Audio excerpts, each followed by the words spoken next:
I think we're all just on a journey of like, come on, man, everything's a fucking lie, right? Like everything is a lie. We're all just unfortunately meeting our heroes, and it's not a good way. The veil is being pierced, and I think that everything is not. I think we're all just on this truth journey, and all the other things I thought were important are just less important now. Do you know what I mean? So it's like, what do? I do, different things for escapism, right?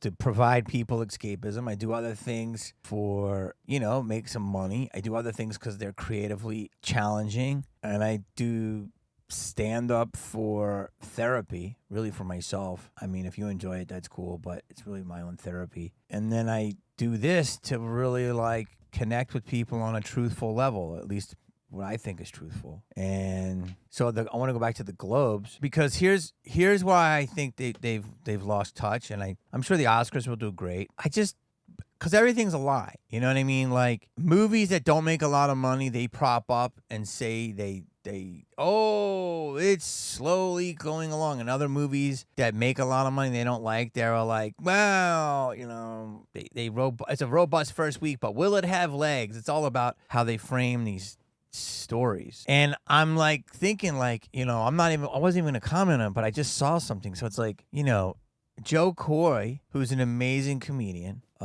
we all know him and love him. He is a pillar of our circuit, and who's a sweet guy and hilarious, and just blew up, all self-starting growth, self-funded everything. I mean, no one gave that dude anything. He has the record for like the most sellouts in a row in Ontario. I think like 28 or something, like 2 weeks straight of like 2 shows a night. It was insane, right? He's got multiple club records. And now he sells, out the Forum like 20,000 people, as he should. And he gets the gig and he hosts the Globes. And I didn't watch it. I didn't watch anything. But I just saw a clip, and he's getting flack for a Barbie joke, I guess. And here's why the Globes don't work.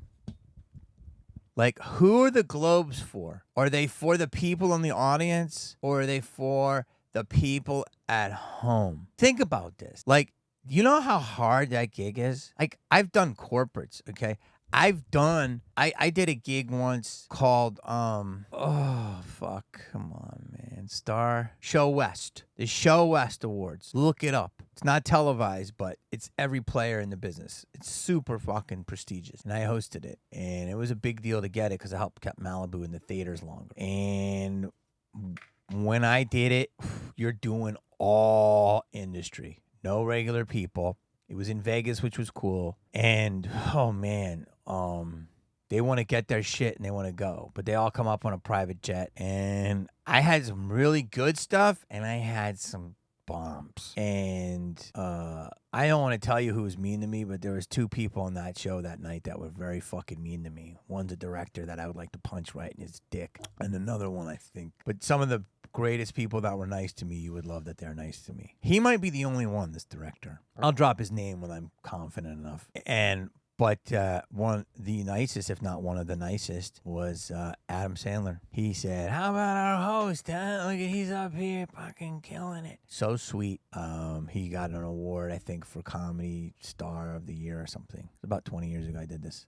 And he just was so sweet because he's a real comedian who paid his dues in the back rooms of clubs and little shows and blew up to become a mega icon. So he understood it. And it's like, I was doing a lot of things in my life then, and I did that as like a political move. I didn't have to do it. I don't even know if I got any money, maybe 10 grand or something, but it was all about the relationships with every studio head. And it was good. I tried to do a show, but some of it did not work. And why? It's because of self-seriousness. It's like, we make fucking giant troll movies, but we don't have a sense of humor. Okay, we're doing a movie about a man who crusades around town with a cape, but we're not going to laugh. Like, give me a break. It's a fucking joke. Like, so you got Joe, and he goes out and he gets flack for Oppenheimer and a Barbie joke. And it's like, first of all, Barbie's a global phenomenon, as is Oppenheimer. And his joke was something about Oppenheimer is based on this, and this, whatever. I don't know the joke. And Barbie was a girl who came in plastic with big boobs.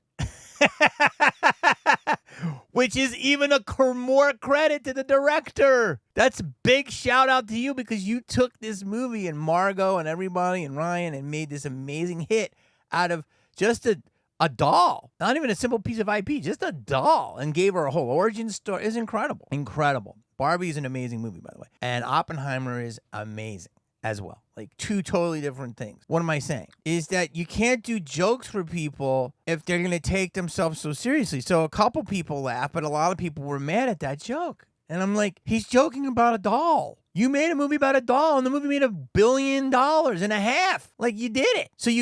So then Gaffigan goes on, another legend pillar of our business, and he does this joke, which is crazy, but so right now, right? And he's like, I don't know how I made it in Hollywood. You know, I'm from Indiana. It's blah, blah, blah, blah, blah. I'm not a pedo. I don't even know if I can say that here. And the crowd's like, ha, ha, ha, ha, ha. And I'm like, wait, why are you laughing? He's shitting on you. You're offended at Barbie because you feel like you made the movie or you're part of the movie, but you love the pedo joke because those pedos, but you're in the room. Like that, the room is... He's talking about The Room. That is the height of Hollywood, that room. And that got a huge laugh, which was almost like, oh, God, get away. That's not me. That's those peds, right? Like, you can't do it. So shout out to everybody. Jim did great. Joe did great. I didn't see it, but I saw two clips.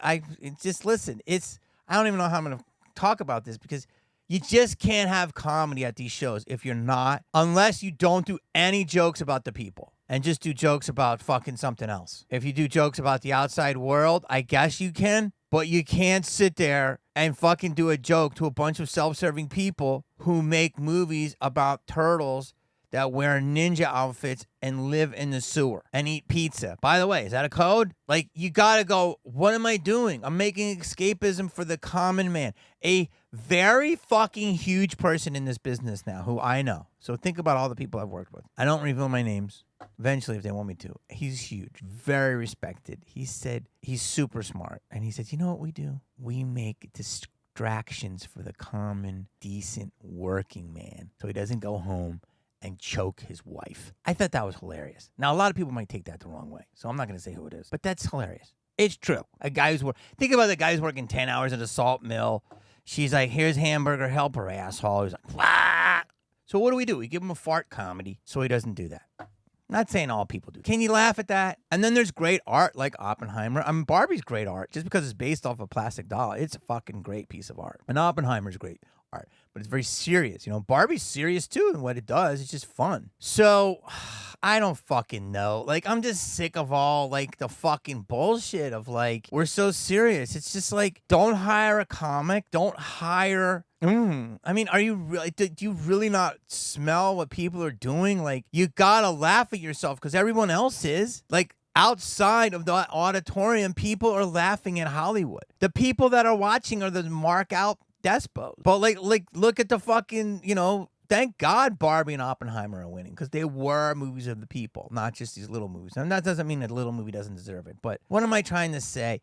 Hollywood is dying a slow death because people are just sick of the fucking seriousness of it. Like, come on, man. The only comedy you made this year was with Jennifer Lawrence. I'm not saying she's not funny, but it's not her fucking bread and butter. Why do you think the last 3 movies I made that are comedies are outside the system? They won't even touch them with a 20-foot pole. But you know what I mean? But like, if Jennifer Lawrence is going to be the face of comedy, then I'm going to be the face of period drama. Period drama. You know what I mean? Like, oh, that's too funny, Jamie. Why? I could fucking do it. I could act as good as any motherfucker on that stage. It's not hard. That's the truth. It isn't fucking hard. That's another thing. Don't let people fool you.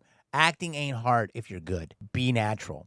Do any fucking voice, any character, and if I need to do an impression, all I have to do is lock myself in. Fuck, I'll even learn an instrument. It's not hard. You cannot give somebody natural charm, though, but you can give them an amazing DP that lights them in a way. You can't give people Ryan Gosling's allure. And he's a very rare package. Beautiful guy, great attitude, multi-talented, can dance, can sing, funny. He's a true true star. This might be blasphemous for some people. He's Jamie Foxx-esque. You know what I mean? Like, he can do a lot of different talents like Jamie Foxx can. Jamie Foxx is probably the most talented person in town in terms of everything he can do. But Ryan Gosling is sneakily, he's incredible. When the chips are down, he will be a multi-generational star. You can put him up there with James Dean. That's what I think. And he plays it perfect. But in terms of the Hollywood and escapism and shit, it's just so. I'm feeling more good about talking about this. I just like, it's like, you don't need a lot of money to make a good movie. You can make a good movie for $1 million. And look at people who are like me, but also like, look at Simon Rex. Always an underrated star to me. Beautiful, beautiful guy. Hilarious, charming. He has that it factor. Took a new level in his career like the last 2 years when he started getting these serious parts, which he should. But he's just so chill and fun. That's an example of like one of us winning. You know what I mean? Because Simon ain't ever going to take himself seriously. He'll take everything seriously, but he's not going to take himself. He's got a great self-awareness. And that's why, people love him. But, it's these tastemakers. And, so, some of the biggest tastemakers in Hollywood are marks for other things. And it's just bullshit. It's just like, shut the fuck up. You're not doing... Here's what it is. No one gives a fuck about anything in Hollywood unless it makes money. I don't give a fuck. Look at Greta Gerwig. She had to have a movie make $1.5 billion for her to probably... now get the movies made she wants. Like, she had to like triple perform, kind of like Eminem had to be so much better than any other rappers because he's white and there's a stigma to it. Or Drake, he had to be so good because, there is a stigma, there is a prejudice, there is an ism to that, So like this woman director goes in as a former actress and she'd had to make $1.5 billion to get the same opportunities an average white guy would probably get with a $100 million movie now. So that does show you that. And good for her. I fucking love that movie. I couldn't talk about it when I saw it, it's what a movie should be. You go to the stores and everyone was partying and it was good vibes. I don't even know what's going to happen. Is Warner Brothers going to merge with Paramount? Is Apple going to buy Disney? The general pop is annoyed with these things. There's brainwashing happening. We're fucking all MK Ultra. But let's get to 2024. That was my rant that I wasn't going to do. So props to Jim Gaffigan and Joe Coy for bringing the funny in an uptight room. I wasn't even going to talk about it, but I just felt like you gotta talk about it because it's stupid that people are so serious. But it's like also like how much of society is left? Can I say that? Basically, what you're seeing, and I'm going to do a thing about it, but I'll tell you now, I bought a van. And since I bought a Sprinter, I think everyone's going to get a Sprinter, and I'm starting to see them. I got a fucking geeked out Sprinter. I want to get another one. I want to live, and I think that's what we need. I think we need to be mobile because I think things are going to get weirder than they already are, and they already have been.